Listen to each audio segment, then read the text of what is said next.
Fala pessoal, hoje eu estou trazendo para vocês o tema hardware e software aqui para você que está se preparando para o concurso público e o teu edital pede a disciplina de informática. Muito provavelmente você vai se deparar com esse conteúdo de hardware e software.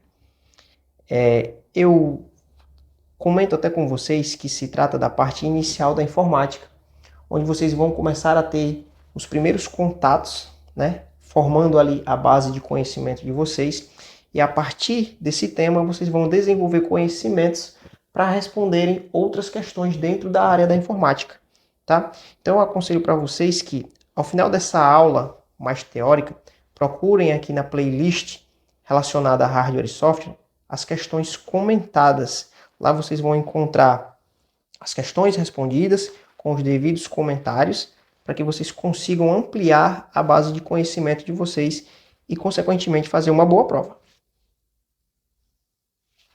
Então vamos lá. Quando a gente fala de hardware e software, a gente está falando inicialmente de uma divisão básica do sistema computacional, onde hardware é tudo aquilo que você consegue tocar, ou seja, é a parte física do computador. Tudo aquilo que você consegue tocar se trata de um hardware. E dentro da divisão do hardware, nós vamos ter três elementos: CPU, memórias e periféricos. E aí aqui eu já tenho uma observação para vocês, que essa partezinha aqui já foi objeto de prova, tá? A questão perguntava qual a divisão do hardware, e nas alternativas ela trazia justamente a sequência CPU, memórias e periféricos. E aí quando nós estamos falando de CPU, nós estamos falando de uma pecinha chamada de processador, que a função principal dela é receber comandos e processar dados. Já para a parte das memórias, nós vamos tratar do conceito de memória primária e secundária, assim como os conceitos de memória volátil e não volátil. E para a parte dos periféricos, que se tratam de dispositivos auxiliares ao computador, tá? A gente vai ver os conceitos de periféricos de entrada, saída e dispositivos híbridos, ou seja, aqueles que possuem a função de entrada e saída. Já quando nós falamos em software, nós estamos falando da parte lógica, aquilo que não é tocável, ou seja, os programas. E dentro da divisão dos softwares, nós vamos ter softwares básicos, que são aqueles essenciais ao funcionamento do computador. Essenciais ao funcionamento. E no decorrer da aula, nós vamos ver, por exemplo, o conceito do BIOS, que é um desses softwares básicos, assim como o sistema operacional. Sem esses dois softwares, é impossível o computador funcionar. Já os softwares aplicativos tratam-se de programas criadores de conteúdos.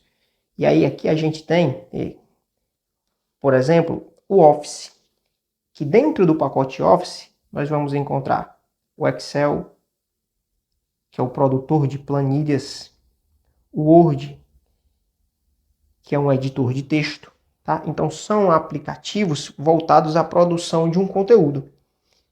Já o software utilitário é todo aquele que visa uma melhoria no sistema, como por exemplo o software de limpeza de disco. Quando o teu computador ele começa a ficar lento, começa a ficar pesado o sistema operacional, você tem a possibilidade de utilizar o programazinho de limpeza de disco e ele faz uma varredura por arquivos temporários que o computador não utiliza mais, programas de navegação de internet, né, por exemplo, arquivos da lixeira, ele vai lá e esvazia, deleta esses arquivos e aí traz uma melhor funcionalidade para o teu computador. Já o software proprietário é aquele que possui um dono. E a principal característica dele é possuir código-fonte fechado. Quando você diz que um programa, que um software tem tem código-fonte fechado é que você não consegue ter acesso à parte da programação desse software.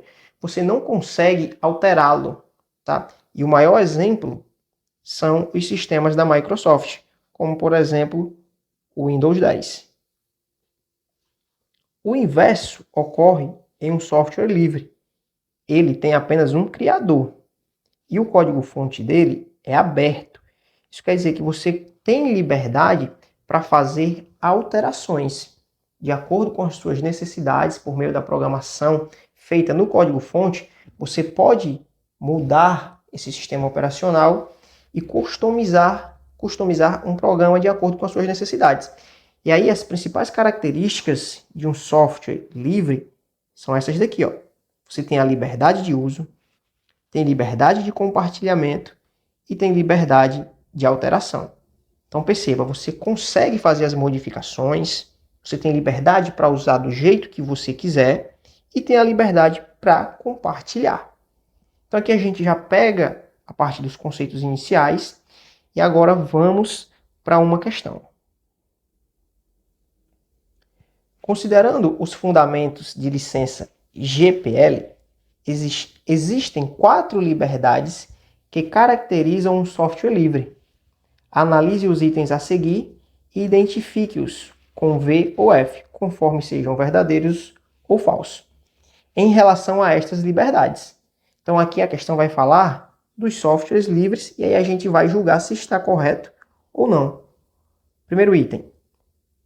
A liberdade de usar o software para qualquer finalidade. Isso aqui é verdade, tá?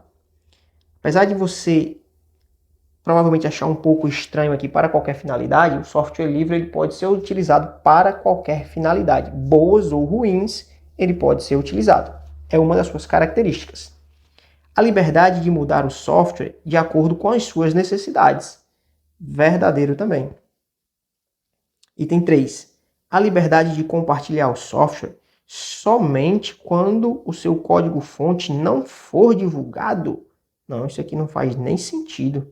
Somente quando o seu código-fonte não for divulgado? Falso. A liberdade de compartilhar as mudanças que você faz. Correto. Liberdade de divulgação. Então a sequência fica presente na letra D. De doido para passar. Bora lá. E aí dentro dessa parte de hardware, a gente tem o principal componente, né, que é a placa-mãe, que a função dela é conectar todos os outros dispositivos. Ou seja, tudo aquilo que você viu de CPU, que é o processador, das memórias e os próprios periféricos, eles precisam ser conectados à placa-mãe para que eles consigam conversar entre si, tá? A integração entre eles é feita pela placa-mãe. E aqui, ó, essa partezinha aqui, por exemplo, chamada de socket, ela é responsável por acoplar a CPU, o processador, tá? Então a CPU ali, o processador, ele é conectado ao socket da placa-mãe. Aqui, ó, você tem os slots de memórias, tá? De memória RAM, no caso, tá? Então, no caso de memórias RAMs, você conecta aqui nos slots de memórias. Quando se trata da conexão, ó, do HD, você tem aqui as conexões de padrão SATA, tá? Então perceba que a função da placa-mãe é justamente essa: conectar os outros hardwares para que eles possam interagir, né, e fazer o computador funcionar. Aqui você tem um slot para conexão de placa de rede, chamado de slot PCI. E bem aqui, ó, a bateria. Deixa eu só apagar isso aqui. Bem aqui você tem a bateria.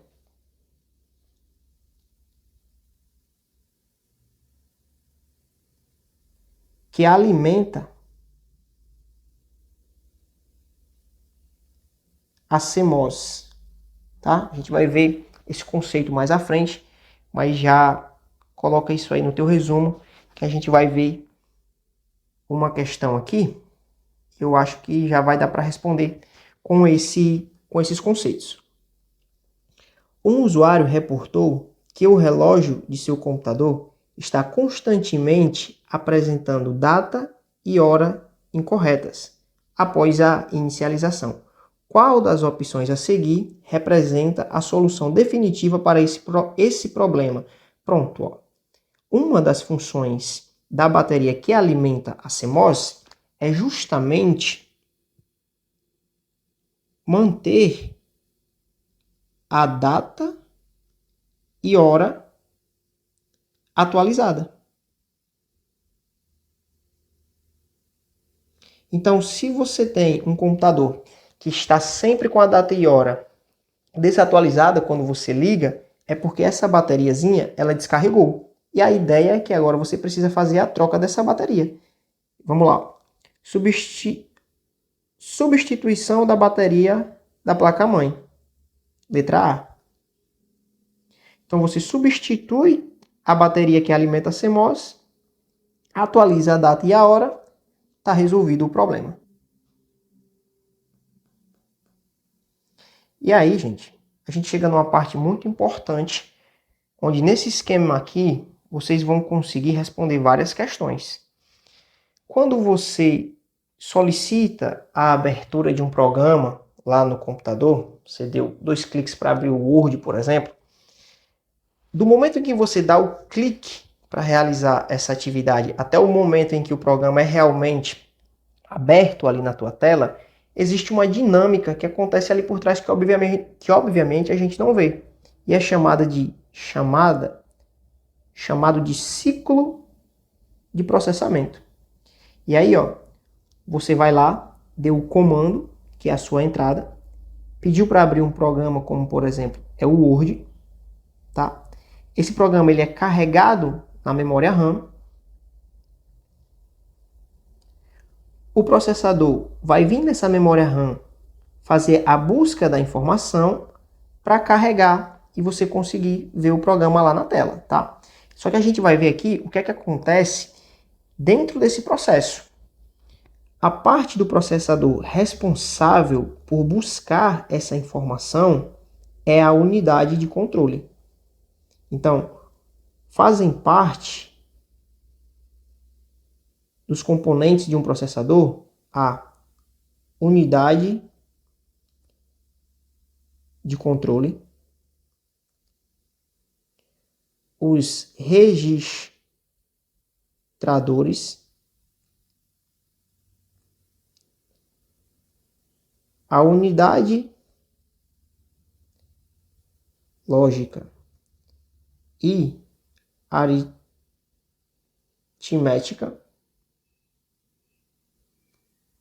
e a memória cache.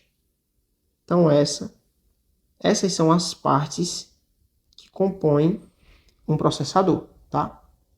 Que compõe aqui, ó, processador. E agora a gente vai ver justamente as funções de cada parte ali, ó. A unidade de controle, ela faz a comunicação com a memória RAM, buscando a informação lá, tá? E essa comunicação é chamada de barramento. A comunicação entre a unidade de controle e a memória RAM é chamada de barramento. Esse barramento possui uma velocidade de processamento que a gente chama de clock externo. E esse clock externo é medido em megahertz. E dentre as funções da unidade de controle, além de fazer a comunicação com a memória RAM, ela faz, ó, o controle de dados. E aí aqui entra uma observação. Cuidado. A unidade de controle, ela faz a comunicação. Ou seja, ela vai lá e se comunica. Não confundir com quem faz o controle de comunicação. Quem faz o controle da comunicação, quem controla essa comunicação aqui, ó, que a unidade de controle está fazendo, é o chipset. E esse chipset, ele possui duas pontes, né? São dois chips. o ponte norte e o ponte sul. E o chipset ponte norte é justamente o que é responsável por comandar essa comunicação, por controlar a comunicação dos dispositivos de alta velocidade. Então, ele comanda, ele controla essa comunicação entre o processador e a memória RAM, por exemplo. Tá? Então, se a questão te perguntar quem faz o controle da comunicação, você está diante do chipset. Porque a unidade de controle, ela faz a comunicação. Agora, ela controla a entrada de dados, tá? Já a parte aqui do chipset ponte sul, ele faz o controle de comunicação dos dispositivos de baixa velocidade, como, por exemplo, mouse, teclado. Essa partezinha aqui de baixo não está ali dentro do ciclo de processamento. Eu trouxe para que você não confundisse caso isso aqui aparecesse em uma questão, tá? Aí a gente passa agora, ó, a unidade de controle foi lá, pegou a informação, essa informação chega até os registradores, e aí a característica de um registrador é ser uma memória volátil de alta velocidade, que armazena informações. Memória de alta velocidade, que armazena informações. Essas informações vão ser levadas aqui, ó, para a ULA, para a unidade lógica e aritmética, que possui a função de processar os dados. E esse processamento de dados possui também uma velocidade, que é chamada de clock interno. E esse clock interno é dado em gigahertz. Perceba a diferença. Quando você tem o clock externo, esse é dado em megahertz, a velocidade. Quando o clock é interno, a velocidade é dada em gigahertz. Eu já vi questões que trocavam, tá, a forma ali com a qual se dava a velocidade de processamento. Ele dizia que no clock externo era medido por gigahertz e o clock interno medido por megahertz. Veja que não, isso não é verdade. Agora, quando a questão for mais objetiva e ela perguntar como se dá a velocidade de um processador, se a pergunta for exclusivamente assim, você vai levar em consideração os gigahertz. E depois que essa informação é processada, ela é armazenada aqui, na memória cache. Então, qual a função da memória cache? Armazenar os dados processados. O que é que isso quer dizer? O Word, agora que eu vi que estava faltando esse D aqui faz tempo. O Word que você pediu para abrir, tá? Passou por todo esse processo, foi carregado e depois de processado ficou aqui. E aí o teu computador está ligado. Você foi lá e desligou o Word. Só que no meio da tua atividade você decide abri-lo novamente. E aí, ao invés do processador fazer toda essa dinâmica aqui de busca, ele vem apenas aqui, ó, dentro da memória cache, já pega essa instrução e já abre o Word de forma mais rápida. Tá? Então a ideia da memória cache é justamente essa, é trazer um acesso mais rápido, é fazer um processamento mais rápido da atividade que você deseja realizar, porque ela já foi feita anteriormente. Ainda dentre as características, ó, possui alta velocidade, baixa capacidade de armazenamento, trata-se de uma memória estática e volátil, tá? Ou seja, é a memória que perde os dados quando o computador é desligado. E aí, só para reforçar aqui, ó, veja que aqui embaixo você tem as funções da memória RAM. Ó, carregar as informações, trata-se também de uma memória volátil, ou seja, de armazenamento temporário. Ela perde os dados quando o computador é desligado e trata-se de uma memória dinâmica. E para fechar, dentro da memória cache existem níveis. O L1, o L2 e o L3 são níveis de memória cache, onde você vai ter rapidez e capacidade de armazenamento, sendo a L1 a memória mais rápida, o nível de memória mais rápida, a L2 uma intermediária e a L3 mais lenta. Quando se trata de capacidade de armazenamento, aí essa sequência muda. A L3 tem maior capacidade de armazenamento, enquanto a L2 é uma intermediária e a L1 possui menor capacidade de armazenamento. Vamos ver se com esses conceitos a gente já consegue resolver alguma questão. A CPU de um computador é composta de várias partes distintas. A parte responsável por buscar instruções na memória principal é, aqui ó, no esquema, quem busca a instrução na memória principal, que no caso é a memória RAM, é a unidade de controle. Então, gabarito letra A, unidade de controle. Qual o nome do componente do chipset responsável por gerenciar a comunicação entre a CPU e a memória RAM de um computador? Ou seja, quem controla essa comunicação é o chipset ponte norte, gabarito, letra A. Sobre os componentes presentes na placa-mãe, assinale a alternativa incorreta.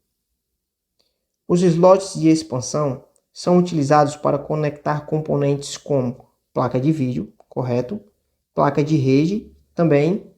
E processador? Aí não, falso. O processador, eu mostrei para vocês lá, que ele é conectado no socket e não em um slot de expansão. Toda placa-mãe apresenta uma bateria para armazenar as informações básicas da máquina, como horário e informações de setup. Correto? É a bateria lá da CMOS, né? Os conectores SATA são utilizados para ligar HDs à placa-mãe. Correto também. Mostrei para vocês a conexãozinha lá na imagem. A conexão SATA. A memória ROM contém informações já inseridas de fábrica que não podem ser apagadas. Correto também. Trata-se de uma memória não volátil. E a letra E, a memória RAM armazena informações temporariamente quando o computador está ligado. Correto. A maior característica é justamente ser volátil. Então, ela só armazena as informações enquanto o computador está ligado. De fato, gabarito, letra A. Pessoal, a gente encerra aqui a primeira parte desse vídeo, dos conceitos de hardware e software. Se esse vídeo te ajudou de alguma forma, deixa o teu like aí, se inscreve no canal e já procura a parte 2.